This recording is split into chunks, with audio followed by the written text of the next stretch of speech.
This is Kyle Russo from the Eagle Tribune, photographer for the Eagle Tribune. Here we are, the blizzard of 2015 as it's winding down. It's about almost 2:30, and we still have a lot of shoveling to do.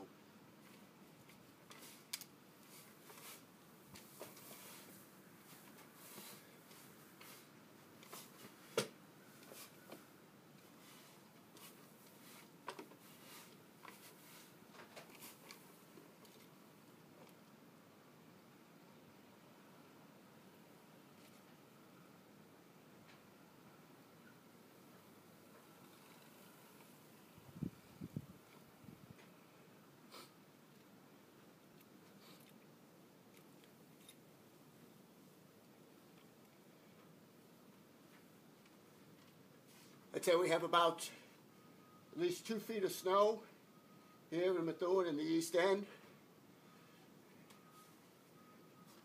And it's going to take a couple of days to dig ourselves out.